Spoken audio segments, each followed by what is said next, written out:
and whilst attempting to land, the undercarriage struck a boulder, causing the aircraft to violently crash. Dahl manages to push open the cockpit canopy and escape, crawling out from further harm from the explosion of the plane's fuel tanks and the subsequent machine gun fire unleashed by the heat. Wow.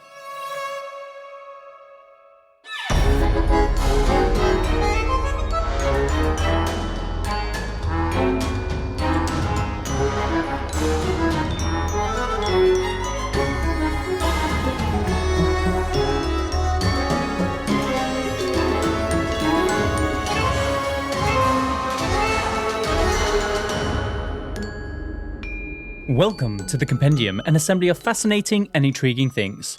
We are a weekly variety podcast where each week I attempt to tell Adam Cox everything he needs to know about a topic I think he'll find both fascinating and intriguing. We cover topics from the dark corners of true crime, historical events, and incredible people. We give you just enough information to stand your ground at any social gathering. But this week, in the driving seat, we have Adam Cox. Hello, Kyle. How's it going? Yeah, good, thank you. I'm back in the driving seat, ready to tell you something both fascinating and intriguing, of course. Ooh, I just feel glad that I can just put my feet up. Literally, your feet are up. My feet are up. But yeah, I can just chill now, man. I've got my cup of tea. I've got my bottle of water. I might have some wine. I might have some chocolate. And I'm just going to hand over to you, man. So, what is the episode today about?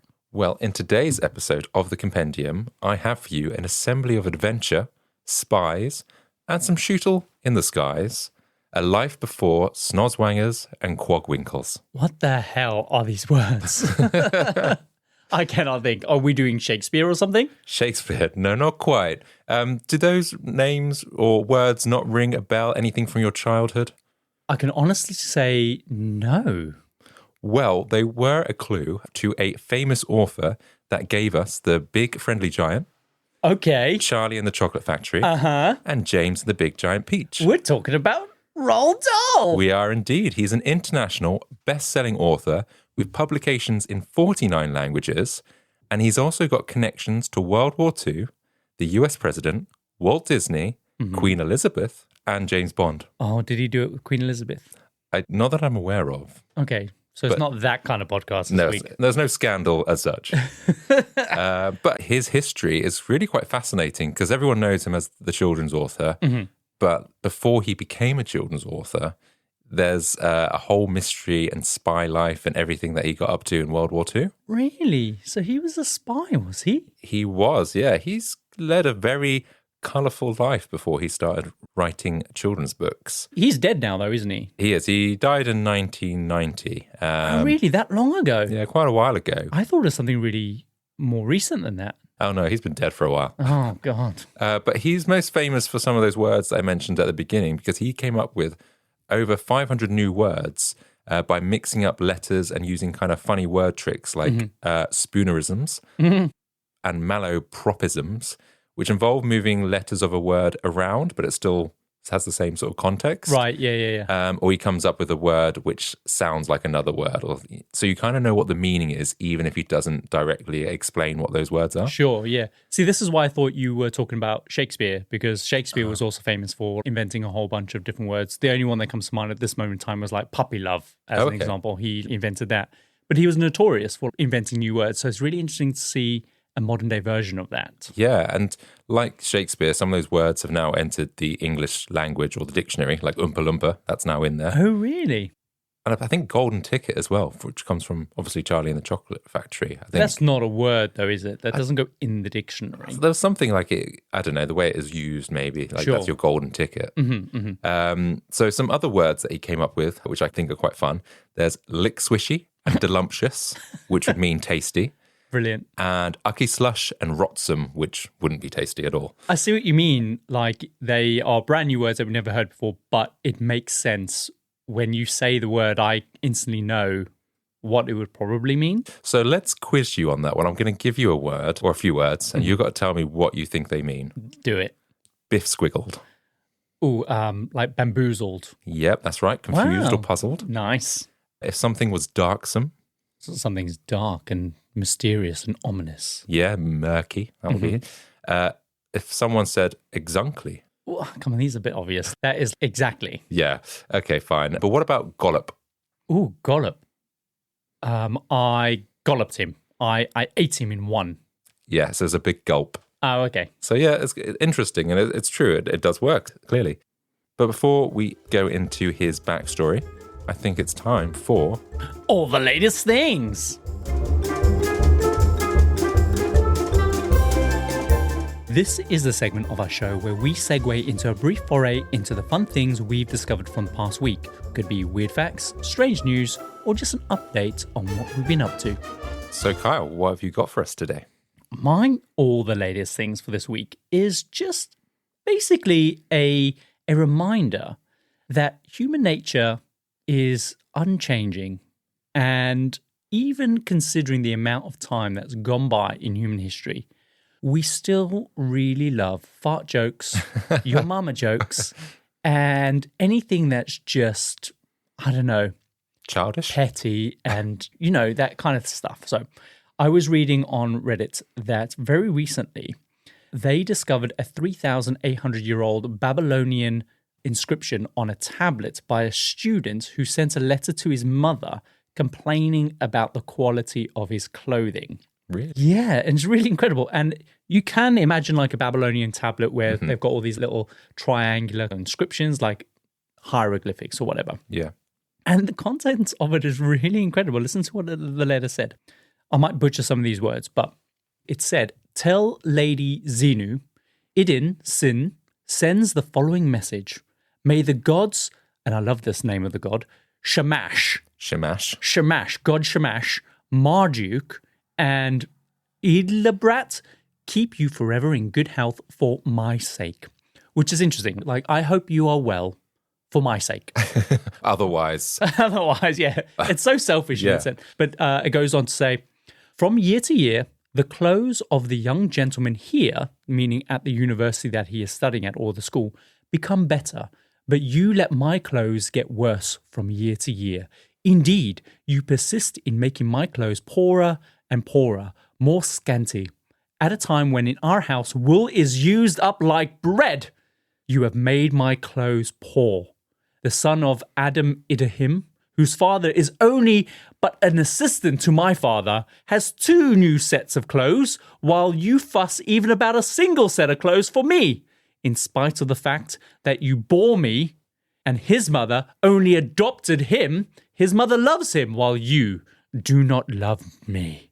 wow, he's got some parent issues. Someone said in the comments, like, yeah, sounds like a teenager if I've ever heard one. What happened to the good old fashioned, I hate you, get out of my life? Yeah, essentially, this is it. But it just goes to show that even after all the years, thousands of years have gone by, kids don't change. People don't change. Yeah. And I think when we visited Pompeii in Italy, it must have been like 10 years ago now, there was all this graffiti that was discovered on the side of some of these buildings. Things like your mama jokes, like your mama's so fat, or your mama can take like a big old hard on, you know what I mean? One was, I'm giving up on women and only men shall now gain my attention. Basically Really? saying like, I'm giving up on women because That's it. all women are like, I don't know. So he's like, that's it, I'm becoming gay. And everyone's looking like, you've always been gay. You've always Come been on. a homo. But yeah, just really fascinating that we still have the same childish mentalities or the same kind of insults that we throw at people. That's fun, after yeah. all these years. Although that's a lot more effort to, like, I don't know, inscribe that onto some tablet than just, I don't know, just shouting it. I guess so. The other thing that I found out this week, which I found really fascinating, do you know what a cicada is? It's like a cricket or some kind of thing. Yeah. When you go to a hot country and you're walking in the early evening, you just hear that like... Yeah, and that grasshoppery type sound. So actually there are like dozens and dozens of different species of cicadas around. And the thing about a cicada is that they will go dormant for a certain period of time. They will lay their eggs and then the larvae will exist underground for a set number of years and then they'll come up. And then they'll swarm, they'll mate, and then they'll all die and then they'll lay their eggs and then that's it. But the interesting thing is because there's so many different species that are around, they actually have different times that they'll incubate under the ground so that they don't come up at the same time and then mix or cause like competition for their species in terms of the resources that are around. Oh, wow. But what's really fascinating is that who decides what amount of time that they will bury themselves under the ground before coming up?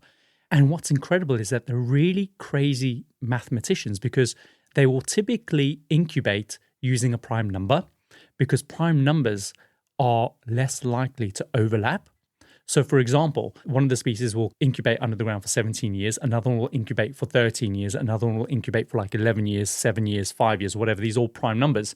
And they're less likely over time to then have years where they'll overlap amongst each other. No way. And this year is one of the years where we're going to have a huge swarm of these cicadas coming out, not in the UK, I think somewhere in America, because it's a rare year where the prime numbers will overlap and then these two different species will then emerge and will just be swarmed by these different cicadas. That is fascinating that biology or nature has somehow instilled this in them. Yeah. Is it through like trial and error, or did they? It's got to be trial and error, but it's just incredible that all these different species have picked their own individual prime number because, like, oh, you've got 13. Oh, I'll go for 17 or I'll go for 11. Isn't that just incredible? It is. It's like the year of the dragon. This is my year. Yeah, that's I'm coming out.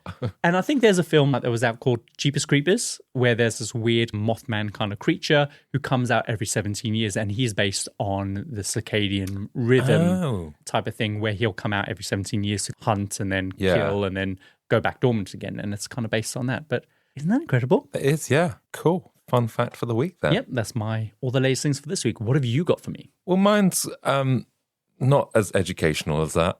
Mine's more lowbrow. Obvious. So remember a few weeks back I said about there was that couple in the UK that had to give up their garden ornament because it was a bomb. Yeah. Well, I've found out this week that a bomb squad was actually called to ER after someone had brought in a bomb to a hospital. Okay. Jesus. It was an 88-year-old man with a World War I artillery shell. Oh, God. Guess where it was? In his butt. Yeah. Why? Now, this thing is 8 inches long and 2 inches wide, so it's quite substantial to put that in your bum. And yeah, he was using it for his own fun, and obviously something went wrong, and he went to the hospital with it. But did it get lost up there? It didn't get lost. I think he got it, removed okay. But yeah, they had to get this bomb squad in to make sure it wasn't armed before they removed it from him. But why do you need to go to the hospital? Because he couldn't get it out himself? Yeah, it got lodged up there. Don't you just wait till you have a poo? I guess it doesn't work like that. But I just think the risk of doing that. Yeah. And why did he choose that of all things? But did he know that it was a bomb? Oh, yeah. He put it up there. Yeah, but sometimes you just don't think that you don't know what you're dealing with, right? Sometimes I just go, that would be nice up my bum. And I don't really think about what it is that I'm putting up there. I'm going to show you a picture of what it looked like. Oh, my God. How do you not know that that's... I mean, that looks like a big old rifle bullet. Exactly. So he did that. And so I thought, how often does this happen? Well, this was in France. A year before that, someone in England did the exact same thing, but from a World War II bomb. Oh, man. But he actually used the line, I slipped and fell. Oh, God. Do you know what? The thing is, though, with these old people, man, they've got some dark shit that they're really into. I've got a dark story for you. Oh, God. If it's appropriate. So I used to have a friend who used to be a rent arrears officer. And his job was to, chase people up for if they were falling back on their rent. But they have a pretty sophisticated kind of computer system. And what would happen is someone would fall behind on the rent, and if they were over a certain age and they hadn't paid their rent for a while, but they had a history of paying their rent on time, it was likely that they were dead in their apartment. Oh, God. So they don't waste any time. They showed up with the police, and they knock on the door. There's no answer. They break in, and sure enough, they find the guy. He's died on his bed. But what had happened was that he had died because he was pleasuring himself with an upside-down turned chair, like one of those Eckroll chairs, and he was lowering himself down onto the chair leg, and he had obviously slipped, impaled himself, managed to pull himself out, laid on the bed for a moment, and then he passed away. Oh, my God. I wasn't ready for that. No, but yeah, this is what I mean. Like, all these old people, they're just doing this kinky shit, man. Well... like your mum's friend, just go get a dildo. Just get a dildo, for the love of God. No. Yes, that's probably better, healthier, but I don't want to think about, especially my family members, using dildos. I'd rather they use a dildo than a World War II bomb. That's true. That's true. Can you imagine if one of those things detonated? How do you explain that to your family member? Yeah, it's not going to be great, is it? And yeah, well, that's all the latest things for this week. So, Adam, tell me all about Roald Dahl. Well, Roald Dahl, and that actually is his birth name. That's not like a stage name or anything like that. Where did it come from? He's English. He was born in Cardiff in Wales, but he had Norwegian parents, which explains the name. And he was named after Norwegian polar explorer Roald Amundsen. Okay. Dahl's father was a prosperous shipbroker and self-made. He immigrated to the UK from Sarpsborg, Norway, and settled in Cardiff during the 1880s with his first wife. Together they had 2 children before his wife died, so Roald Dahl's father remarried and had Roald Dahl, and they had another 2 children as well. One of the other children, Roald's sibling, Astrid, died of appendicitis at the age of 7, which hit their father very hard. So much so that Roald Dahl knew that Astrid was his dad's favourite, even from a very early age. Oh, that's tough, isn't it? That's not nice. Yeah, and I don't think he harboured any resentment, but it was kind of clear to him. And so when Astrid died, and then the dad didn't take it very well, the dad ended up dying of pneumonia only a few weeks later. And so he left this huge fortune of 7 million in today's money to his mother and the rest of his siblings. Because obviously he was working as a shipbroker, right? Yeah. Wow. And his father said that a British education was one of the best in the world, which is why his family remained in England. I see. So he didn't have the best childhood, which is kind of a common or running theme. Oh, why? Because daddy didn't love him. Well, that obviously, that perhaps affected him. But he was sent to boarding school and he caused a lot of mischief at school with teachers. When he was 8 years old, he, along with 4 friends, received a caning from the headmaster for placing a dead mouse in a container of gobstoppers at the nearby sweet shop. So for those that don't know, they're like these giant sweets that you try and fit in your mouth. Yeah, who doesn't know what a gobstopper is? Well, I don't know if they're common across the world, but anyway. Are we saying that's what gave him the impression that he's had a terrible childhood? Oh, I got spanked once. Well, no, not just that. I mean, try getting hit with a belt. Did you? Oh my God, man, I used to get the worst beatings. The absolute worst beatings. It made me who I am. Oh, God. Strong, willed, determined, disciplined. Disciplined? Yeah. Okay. So he had a bad childhood. He got whacked a few times. I mean, that just sounds like kid stuff. And by the way, he's at boarding school at 8 years old. Damn, that's young, eh? Yeah.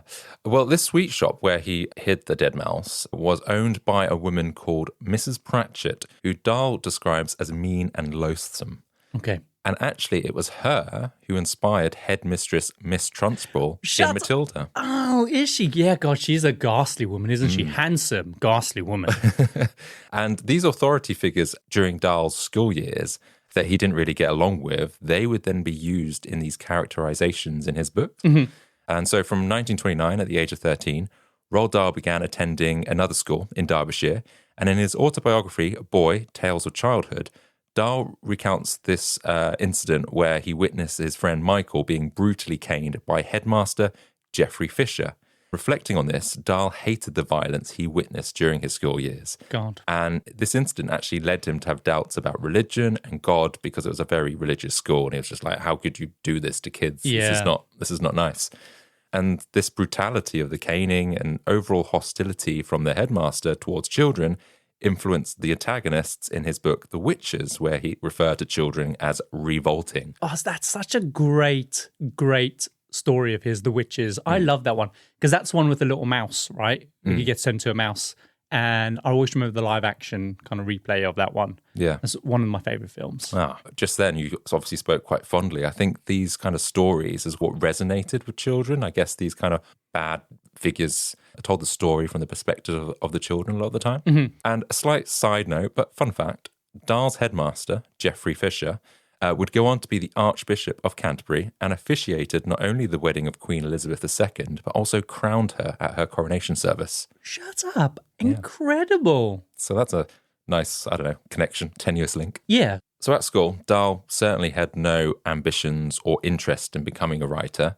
He wasn't actually even considered that talented at school. One of his English teachers remarked that Dahl consistently wrote words meaning the opposite of what they intended. Mm-hmm. And during his time at Repton School, Cadbury's Chocolate occasionally sent boxes of new chocolates to the school for taste testing and getting customer feedback.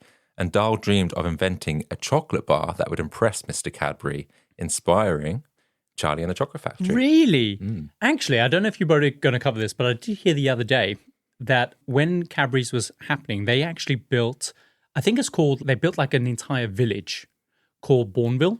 And it's a real live place where that's where they would produce all the Cadbury chocolates. Yes. And they did a lot of research as well into like new chocolates and things like that. And they would use the local primary schools for taste testers. And he was a taste tester for chocolate where they would get him in and they would be like, what do you taste? I mean, it sounds like work really because they're like, what flavors are coming through? And they're like, chocolate? yeah. But what flavors and aromas? Chocolate? No. Think about it. Okay. Chocolate? Milky? But I think they were looking for kind of like the emotions that were being evoked and stuff. Yeah. Were you going to cover that? No. Oh, yeah. So, yeah, he was like a chocolate taster. Yeah. Incredible. According to his autobiography, his mum offered to pay for him to study at Oxford or Cambridge after he graduated school, but he was like, nope, that's it, I'm done. I'm off to the world of work. And so he goes on a expedition in 1932 where he goes to Newfoundland and Canada. He has to face these harsh weather conditions, I guess exploring, going on this massive adventure. But then he accepted a job at Shell Oil in 1934 where he worked in Kenya and Tanzania in Africa until 1939. But then what happened in 1939? The war? Yeah. Did the war start in 1939? It I always did. think it's 1940 or something, but... Yeah, it started in 1939. So he was enlisted in the Royal Air Force. And this is where his life gets a bit more surreal. He trained as a fighter pilot in Nairobi, Kenya, and became a pilot officer.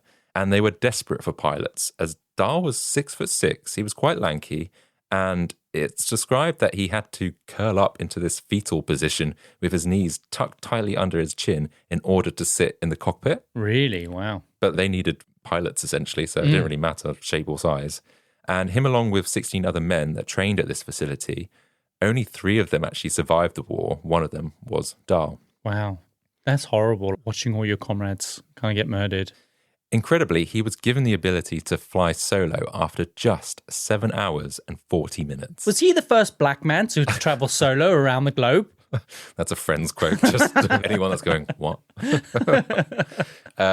But yeah, 7 hours and 40 minutes. And I know it's war. You probably don't have the luxury of time to, do everything right.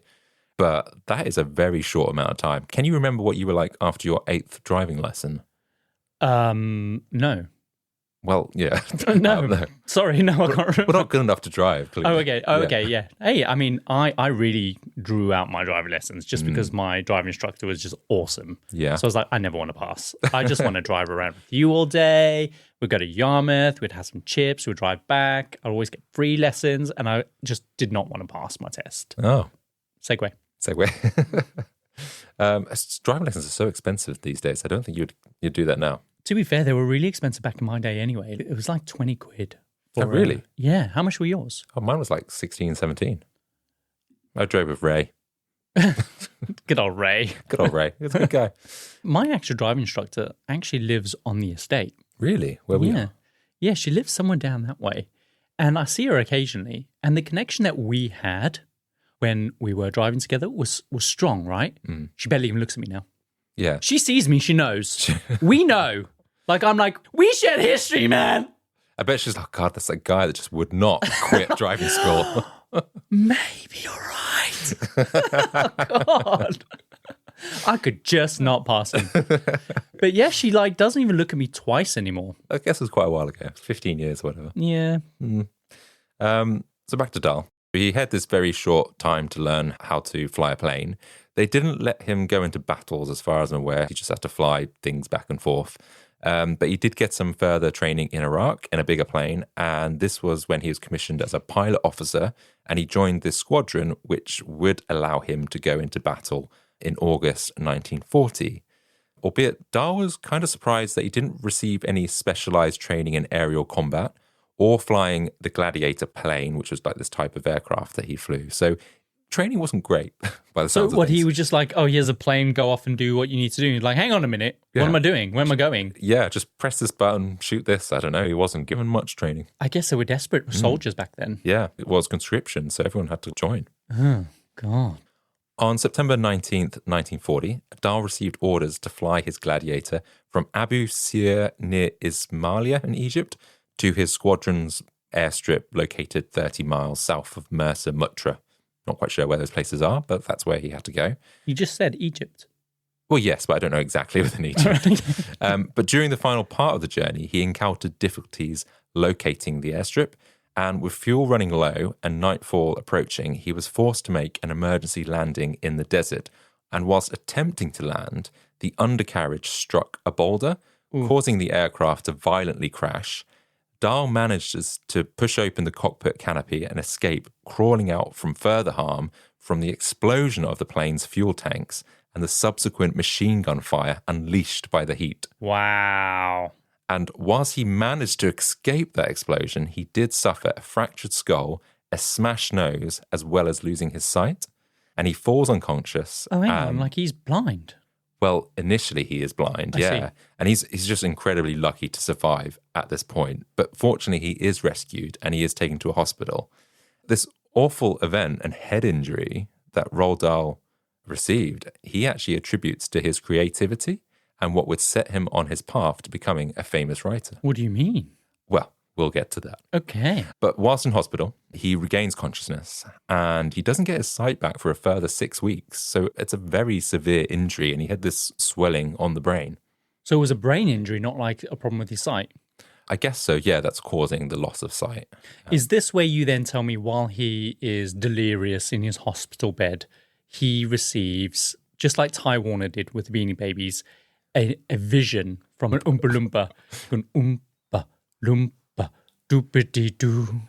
You need to become an author. That was wonderful. No, unfortunately not. Not that I'm aware of. Oh man, every genius or every notable person needs an origin story, and it always needs to come from a vision, a delirious vision. Well, a plane crash and a severe head injury. I think that's enough.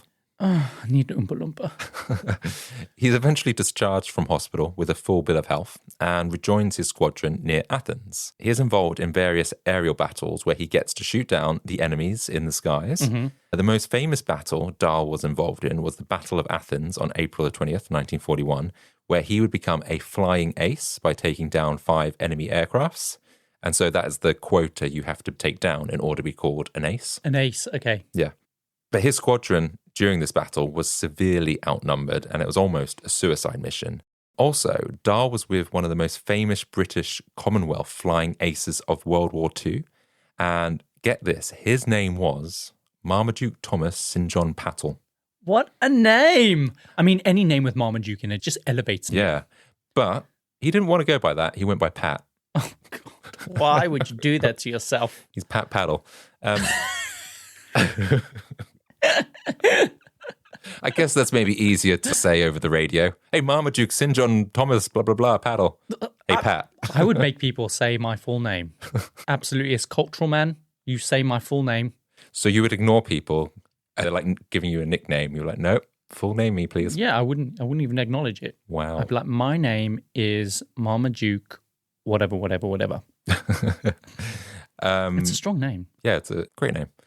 So this guy had taken down 5 airplanes or more in one day on multiple occasions. So he was a really good pilot. Mm-hmm. It was suspected that he took down 50 to 60 enemy planes in total by 1941, only within a couple of years of the war starting. And I think he's possibly the highest scoring ace in World War II. Even today. Wow, that's incredible. Yeah, and the reason I'm talking about Pat or Marmaduke. Yeah, why focus on Pat, man? What about Roll? What I'm trying to say is he was a very good pilot. Mm-hmm. But during this battle, Pat dies. And so the fact that Dahl manages to survive this aerial battle suggests that he's a pretty good pilot himself, because he describes an endless blur of enemy fighters whizzing around, like shooting and everything, and he survives all this. So good old Roll. Now, the injuries he had endured from his earlier crash would go on to cause crippling headaches and periodic blackouts. And so he had to have a hip replacement and surgery to his spine on multiple occasions throughout his life. Yeah. His blackouts, of course, meant it was too dangerous for him to continue flying. So with his flying wings clipped, Dahl was reassigned in 1942 to a diplomatic post, which I think just means office-based work, at the British Embassy in Washington, D.C. Sure. Initially, Dahl found it very weird. It was a striking contrast to where he had been. Because at this point, the US, I don't think, were in the war. And so he found his work mostly unimportant. Well, like clerical, just boring. Yeah. He had just come from war. People were getting killed. He'd been flying around, seeing horrific things. And now he found himself in the middle of a pre-war cocktail party in America. So you're saying that he missed the kind of the glory of being a soldier? I think he just felt guilty, like, well, you've stationed me overseas. I'm over here now, and I know all my friends are fighting. My family's in the UK being bombed. This doesn't feel right. Yeah, no, I get that you want to be with your people, right? But while in Washington, he was encouraged to start writing propaganda for the UK and Allied forces by an author called C.S. Forster. Forster believed Dahl's wartime adventures would captivate the readership of the Saturday Evening Post with its pro-British sentiment. So Dahl offered to write an article himself called Shot Down Over Libya, which was a lie. He wasn't shot down, but it was decided it sounded more dramatic than his original name for the article, which was Piece of Cake. So, this article garnered a lot of attention, propelling Dahl into the social spotlight, where he was invited to all these parties and events by these influential figures of American high society. So were these stories that he was writing, was this just a one-off piece, or was he writing quite a lot of these different stories as propaganda? I think he was writing quite a few, but I think this particular article is what pushed him forward and got his name out there. The idea of these articles to be kind of like uplifting and we're winning the war and like heroic we are, and whether or not it's true or not didn't really factor into it, or wasn't that important? There was another angle from this writing as well, because his work caught the eye of a spy master called William Stevenson. Now, Stevenson was a Canadian millionaire businessman with interests in steel, aircraft manufacturing, and construction. As a result, he had many contacts in the US as well as Europe. And his European contacts were only too happy to spill the beans on Germany's secret military and industrial build-up prior to the war. And so in 1936, Stevenson began passing on confidential information about the Nazis' activities to Winston Churchill. Are we talking like, oh, he owns like a steel factory, so, oh, the Nazis have purchased X amount of steel to be shipped over and things like that, you mean? So they got a clue as to what they were building and what infrastructure they were kind of creating. Yeah, it's revealing, I guess, any ideas and secrets that maybe could reveal what the Germans were after and what they were building and conspiring against. I see. So Churchill knew quite early on, if the Allies were to win the war, they needed US involvement. And many people in the United States didn't want to join the war. But secretly, Franklin D. Roosevelt agreed with Churchill. He thought, actually, we probably are going to have to get involved. To change people's minds and get them to support Britain, Churchill asked William Stevenson for help. And Stevenson quickly gathered a group of spies in New York's Rockefeller Center, and they pretended to work for the British Passport Office, but actually they were working for the British Security Coordination, who did a number of things to help convince the US to join the war, one of which was creating a fake map showing that the Nazis planned to invade South America. And President Roosevelt talked about this fake map in Congress to show how dangerous Hitler was. It made a lot of Americans change their minds and want to try and stop Hitler. Do you know what? So they had their own agenda to fill. They wanted to get involved in the war because, of course, we know what happened after the war with America kind of then creating global dominance and pegging the dollar to it. So they manufactured this just to get their way, to fool the people. And this happens all the time, though, doesn't it? That's the thing. Just think about the current political climate, right? Yeah. The wars in Ukraine and Palestine. Now, I'm not saying everything we're being fed to is a lie, but there's potentially some information that we're being given that might be, I don't know, massaging or exaggerating a truth, or trying to get those that are perhaps a bit more neutral or more hesitant to get involved. It's adding another layer that might not be strictly true. Yeah. And it probably happens more than we want to admit. I think it happens all the time. So back to this spy ring by Stevenson, he convinced famous people like business tycoons, actors, playwrights, and future writers such as Roald Dahl, as well as Ian Fleming, the author who would go on to write James Bond, Really? to join this group called the Irregulars. That's such like a superhero kind of like name, isn't it? The Irregulars. Yeah, I think there's been like TV shows where they've kind of used this concept as a group of misfits that come together to take down something. So apparently that's what they were called back then. Ian Fleming said that James Bond was a compound of all the secret agents and commando types he met during the war, maybe even him himself to some extent. But some suspect that maybe Roald Dahl was part of that inspiration behind James Bond. Wow, that's so cool. And it also provides credibility to that persona of who we think James Bond is. That in a way it's rooted from real life experiences and observations. Yes, yeah. That's like how it all works. Yeah, because we think of James Bond probably being a bit old fashioned and, of a previous time. The older movies, not necessarily the ones with Daniel Craig. So you can kind of see those characteristics would come from someone of perhaps the war. Yeah. And it's not to say this is all Roald Dahl, absolutely not. But Roald Dahl was described as a handsome man. He was naturally very good at talking to people and making them like him. He had this charisma and charm that would be used to influence high society, as well as journalists and politicians, as well as the wives of these powerful men. Oh, really? He was known as quite the bedhopper. Was he? Oh, like, no, James. Yes. No, James. Yes. No, James. Yes. Okay, 3. 3 no's means yes. Yeah. Is that how it goes? What Something like that. I think in Family Guy, yeah. So Roald Dahl was seducing these women, and it was kind of an open secret. And in fact, someone connected to this business tycoon even commented that girls just fell at Roald's feet. I think he slept with everybody on the east and west coast that was worth more than $50,000 a year. What does that mean? So he was a gold digger? He'd like to sleep with really rich, affluent women? Yes, because these women would be married potentially or involved in these big, people of power. And so he was trying to get to those by seducing the wives. Oh, I see. What an angle. Wow. Yeah. One of his most dangerous missions was to try to charm a lady named Claire Booth Luce.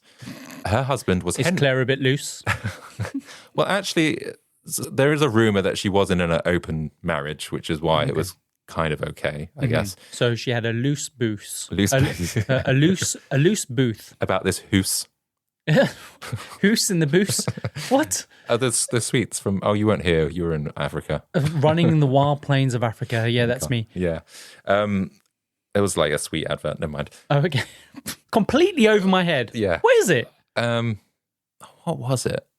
Is moose hoose about this? Oh, a moose loose about this hoose? Oh, that sounds like a Scottish thing. Is there a mouse loose in this house? Something, I don't know, yeah. It was just advertised sweets. I think it was Chewits. I don't know. Random. What was my point? Back to Roald Dahl. Yeah, so this Claire Booth Luce, her husband was Henry Luce, the man who founded Time, Life, and Fortune magazines in America. Oh, wow. So he was really influential, and he was all about putting America first. And he was totally against helping Britain and actually despised us. He really? wasn't a fan. So the plan was, if Dahl could seduce his wife, the hope was that he could get information about Henry that they could use to blackmail or discredit his writing in these magazines. Right, I see. I mean, because if it doesn't go right, this is a one way to piss him off, and he's a powerful man, this Mr. Luce. Mr. Luce. Now, it's not clear how successful this mission was, but Claire in particular proved to be almost too much for Roald Dahl. Dahl had underestimated Luce's sexual appetite. Oh, God. This led to what is probably one of the wildest things for Roald Dahl's bosses to ever hear. So he called them up and he said, I am all effed out. That goddamn woman has absolutely screwed me from one end of the room to the other for 3 goddamn nights. Well, he's clearly gay if he's moaning about it.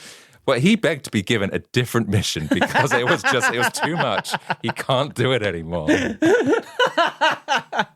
But being a true British man, with a stiff upper lip, so to speak, he pioneered through. He basically knew how important the work was, and he championed on. Wow. So yeah, things you had to do for king and country back then.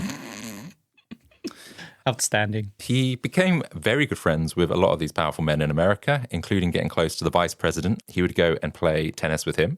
He got to know the actual president, Franklin Roosevelt, And Roald Dahl supposedly revealed to the UK that the president was interested in sleeping with a Norwegian princess at the time who had sought asylum in America. So he apparently leaked that. Wow. He also, again allegedly, I can't corroborate this, told the UK that the US was looking to go to the moon. And so this was back in the 40s. Wow, okay. Together with Stevenson, Dahl helped change Americans' minds and made them want to support the war, although I think Pearl Harbor was probably the biggest catalyst for that. I think so. But I guess these sneaky tricks and strategic friendships with important people helped to at least get information to the UK to help them and maybe get some sort of buying power. God, it goes to show you the power of propaganda, right? And how important it is. Absolutely. Crazy.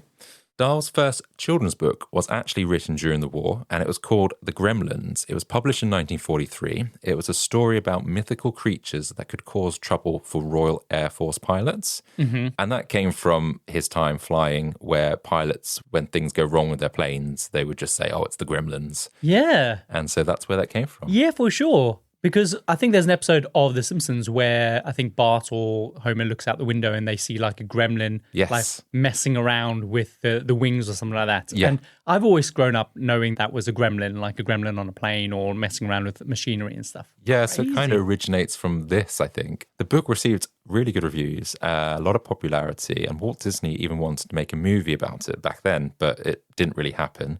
But in 1984, there was a movie called The Gremlins, which was produced by Steven Spielberg.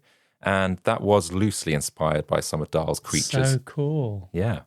After the war, he continued to write, but the focus was not on children's books straight away. He was involved with TV and film. He even wrote the screenplay for James Bond, You Only Live Twice. And also Chitty Chitty Bang Bang. Chitty Chitty Bang Bang. Oh, well, how does the song go? Well, you're kind of there. We love you. Oh. Chitty Chitty Bang Bang, we love you. I don't know. It's close enough. Please grab that bit out. So yeah, I never realized he wrote movies as well. He marries an actress called Patricia Neal. I think she was a famous actress at the time. He had 5 children with her. On December the 5th, 1960, his 4-month-old son Theo sustained severe injuries when his baby carriage was struck by a taxi in New York City. Oof. He subsequently suffered from hydrocephalus, which is when fluid accumulates in the brain and can cause brain damage. Damn. This incident prompted Dahl's involvement in the development of the Wade-Dahl-Till valve, a device co-created with Stanley Wade and Kenneth Till, hence the name, aimed at improving the way to treat this condition in order to drain excess fluid from the brain. Like a literal tap on the head. I guess so. Open up the valve. I did have a look at it. It looked, like you drained it. Shut up. Yeah. I just said that from like top of my head. Well, I didn't know that's what it looked like. Because it was a valve and it's draining liquid. Yeah. By the time the device that they'd created was perfected, his son fortunately had healed to the point. Oh, he healed. So that's good news. But the device, whilst his son didn't need it, was still used successfully in nearly 3,000 children worldwide. Dahl and the other 2 men never agreed to accept any profits from it. It was all noble. That's great. He's such a great guy. I'm surprised that he spent that much of his life in the States after... Is the war over by now?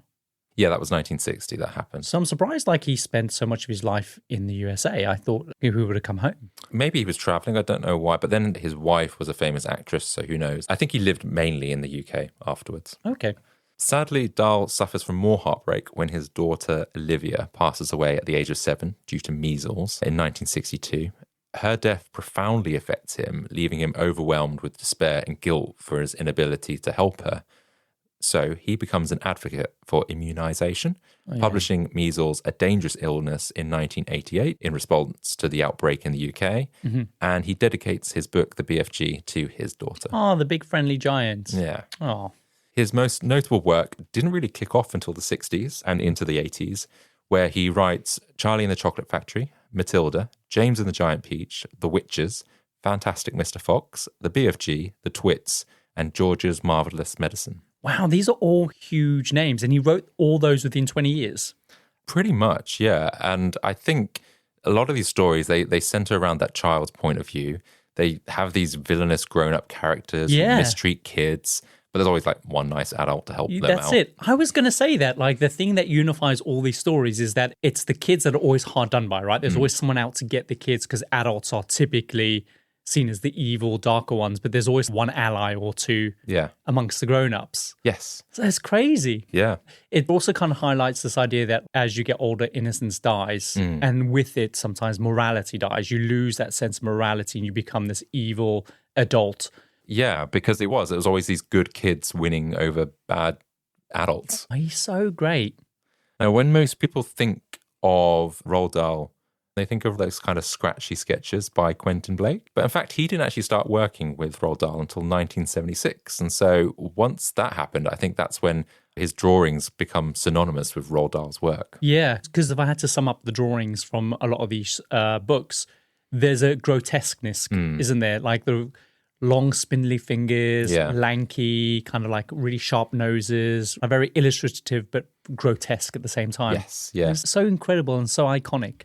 Yeah, and this success, he says it was pretty much it was a fluke that he was even writing in the first place, because he wouldn't have done it had he not been asked to write those articles when he was in America. Also, he says that I doubt I would have written a line unless some minor tragedy sort of twisted my mind out of the normal rut.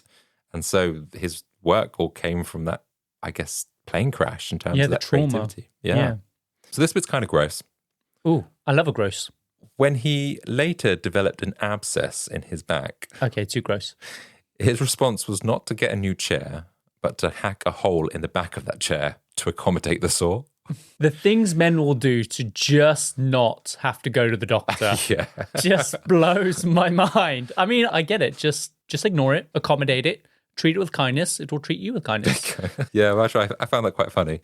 Also, in his office, there is a hip bone, which Dahl retained after a hip replacement. Oh, yeah. And a little jar of spinal shavings, another souvenir from his RAF crash. So it's kind of gross, but I think the whole point was he had these things around him because it was a significant thing that happened to him, and it's a memory that pushed him to do writing. I mean, I would keep a kidney stone.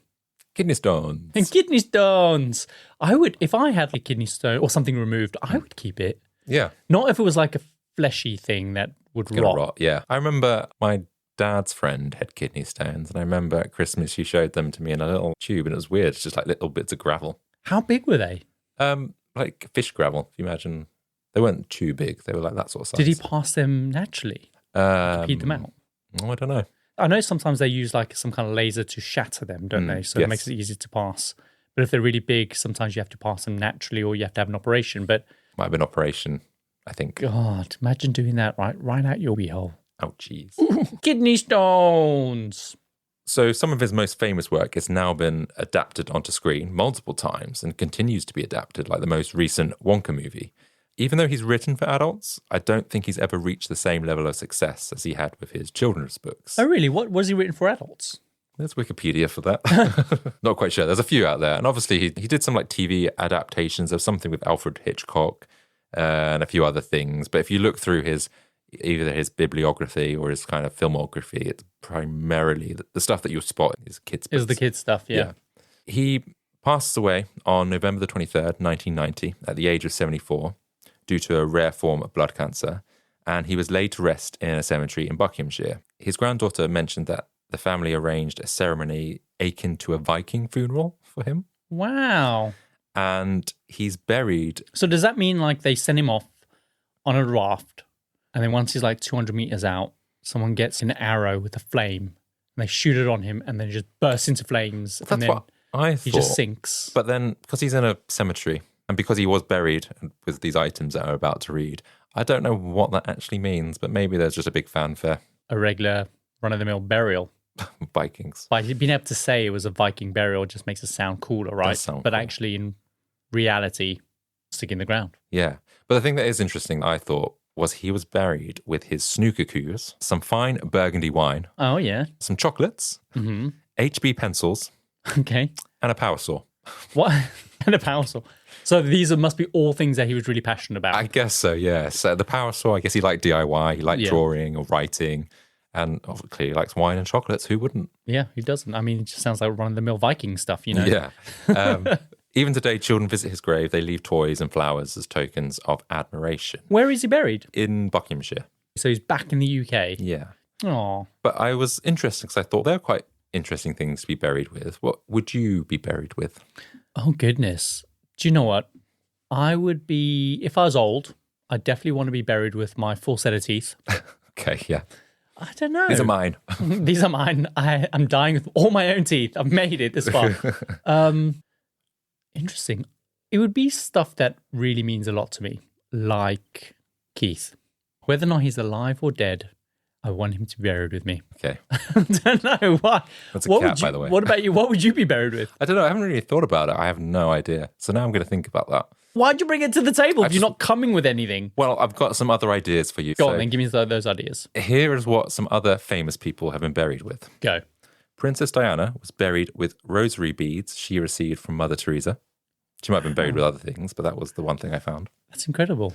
Frank Sinatra was buried with a flask full of Jack Daniels and a pack of Camel cigarettes. Oh, that Jack Daniels will be worth a lot of money now, right? Aged. Bob Marley was allegedly buried with his guitar and some weed. Nice. William Wise, some guy who I think was in the US Civil War, was buried with his horse, his favorite hunting dog, and a sword.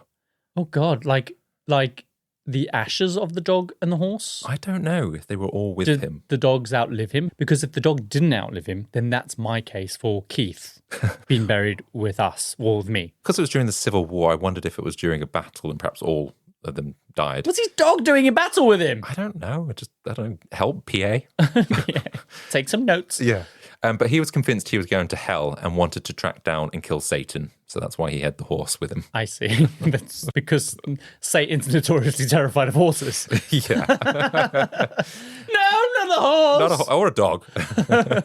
And Michael Jackson, he was buried with a single... A bunch of kids. No.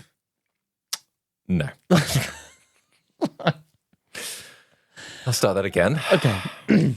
Michael Jackson was buried with a single white sparkly glove from the Thriller music and stuff like that. So, and Whitney Houston, I've got some from her. She was buried in a gold-lined coffin worth tens of thousands of pounds, and supposedly £300,000 worth of jewelry and designer clothes. Wow. And no crack. It doesn't say there was any crack. No cocaine. No, but I always thought, why would you tell people that you've got that in your coffin? Yeah, exactly. Well, unless it depends where you've been buried, right? If it's heavily guarded and everything. Yeah, but that just made me think, that's either one, a waste, and two, someone could come and take that. If they want to. Eventually. Like, what if the cemetery goes out of business or she loses the money to kind of pay for the security or whatever? Yeah. Someone turns their head for 5 minutes. Boom. That's what we're doing next. Go get Whitney Houston's crack and the jewelry. That's definitely being cut. Don't cut that. I apologize. That was really lowbrow. I love Whitney Houston. She's a brilliant artist, but famously addicted to cocaine.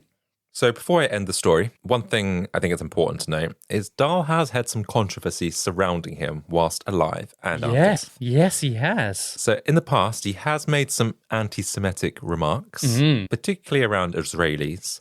And it's hard to defend these remarks, and I'm not going to repeat them because I don't think it's nice. But I will say that he did allude to some odd justification of why Hitler did what he did to the Jews. Oh, no. And it was just like, no, what were you even thinking when you said that? I'm really interested to know what some of the things he did say, if we can say it respectfully. Some of it, as I said, centered around Israelis. So he talked about how they were in business with certain Americans and all sorts. But he wasn't necessarily disrespectful to all Jewish people. In fact, he had a lot of Jewish friends. He chose to work with them. I think one was his manager. That's a classic thing. Like, I can't be racist because I've got some black friends. It doesn't make you not racist. Yeah, exactly. I think people say that sometimes he would just be controversial or blow up and make wild remarks on a whim. But I don't know. It's on a racist rant, like Karl Lagerfeld did. Yeah, I just don't think, that's cool by any means. What he said. No. I mean, some of his books have also had some controversy as well. In fact, there were revisions printed last year. Mm-hmm. Like what? There are updates made by what they call sensitivity readers. Okay, so this is going to go too far, in my opinion, sometimes. What are they? Yes and no. So I think some things that they do make sense, and other things that they take out and a bit like, I don't think that was... Like what? They remove references to describe someone as dark in case that might meant racially dark. Oh, I see. But I think in some instances, how I interpreted it was that they were just like an evil person, nothing down Who to... happened to be African American? No. Oh, no. No, nothing, not that at all. Oh, so there's no race involved at all? No. But I think he would be sexist and he would use these racist stereotypes, and he might talk about people with disabilities or deformities in his characters that were evil. Right, I see. Okay. So it's just reinforcing. Yeah, it's not just Roald Dahl's books that have come under this kind of scrutiny. Even Enid Blyton's and Ian Fleming's books are getting updates off the back of this. Even Goosebumps books have been changed in the past to avoid imagery that could negatively impact a young person's view on themselves and the world today. Sure. So it's becoming more common now to update these iconic pieces of literature, which some argue is messing with the original piece of art, which I do get. But I think people and businesses are now more mindful that the world has changed. His stories are so creative that the DNA of those stories can still be told and capture the imagination of these young children today. But you can do that in a way that's not going to offend people. And it's more inclusive. Exactly. And it's less closed off to certain people. Yeah. So I think it's fair if we want to retell those stories, let's update them a little bit. Yes. And do you know what? I completely agree with doing stuff like that. However, I always feel like the reason why that's happening is because there's an avenue to make more money by removing some of that. Do you know what I mean? Yeah, I think you're right there. Are the people who are in charge of revising these books doing it because it's the right thing to do for inclusivity, or is it just another way of them being able to squeeze a bit more cash and get more of an audience? So it's really interesting because a lot of businesses, they jump onto the whole LGBT Pride Month thing, but it's just another way of them making more money. Do they necessarily care about advancing the rights of gay people? Yeah, I think these are businesses that are adapting older pieces of work. And I think because if they come under some kind of scrutiny that people have said, like with James Bond, he's misogynistic and everything like that. Now, if they tweak little bits in the wording to say, oh, we've played that down a little bit, then it's still making money at the end of the day, isn't it? Yeah. I think Dr. Seuss came under the same scrutiny recently, didn't he, as well? Where they've updated some of the language that he's used. Because I think he was like notoriously anti-Semitic and racist and things like that as well. So if it's going to be more inclusive and send a better message to young people and not close people off, especially when you are a minority and someone's talking about you, I think absolutely those things should change. Yeah, I think we can recognize he is a controversial figure in some regards, especially if you look at all the aspects of his life and ideologies. But I think we can agree that what he has contributed to this world is more positive than negative, I think. For sure. Like when people look back at their childhood, Roald Dahl plays a huge part in that, right? The imagination, the fantasy, the escapism, that you have an adult writing about kind of the integrity and the moralness of young children and innocence.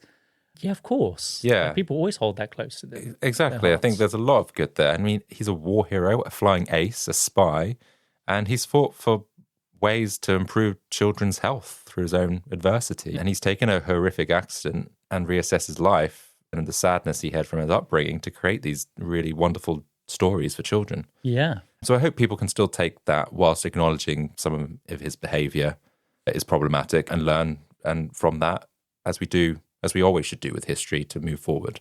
For sure. And that, Kyle, is the life story of Roald Dahl. Roald Dahl. That was very good. Thank you very much. Yeah. I had no idea that he, fought in the war and that he lived that amount of time in America. I didn't realize that he was just so international. Yeah. What a life that he's had in terms of just things that he's done. I never knew he was a spy. I never knew he couldn't handle more than 3 nights of sex a week. All this. I'm shocked that he doesn't have the stamina to deal with Claire Luce. I mean, it's Claire Luce, for God's sake. He's a legend in a lot of ways, and I think that's quite cool. Wow. What inspired you to want to do this episode? I think it's because of the fact that he's a spy. I think it's quite interesting when you look back at people that have a different life to what you knew of them. Amazing. Yeah. Should we roll the outro? Let's do it. And so we come to the end of another episode of the Compendium, an assembly of fascinating and intriguing things. If you found today's episode both fascinating and intriguing, then please subscribe and leave us a review. And don't just stop there, schedule your episodes to download automatically. Doing this not only ensures you're up to date, but also boosts our visibility, helping us to serve you even more captivating tales straight to your ears. You can follow us on Instagram at The Compendium Podcast or visit our home on the web at thecompendiumpodcast.com. We release new episodes every Tuesday, and so until then, remember, when things might seem flagunkled, adversity can spring brilliance. You really can choose a path that will truly be spiffling and gloriumptious. Aw, Adam, that's cool. Until next week. See you later.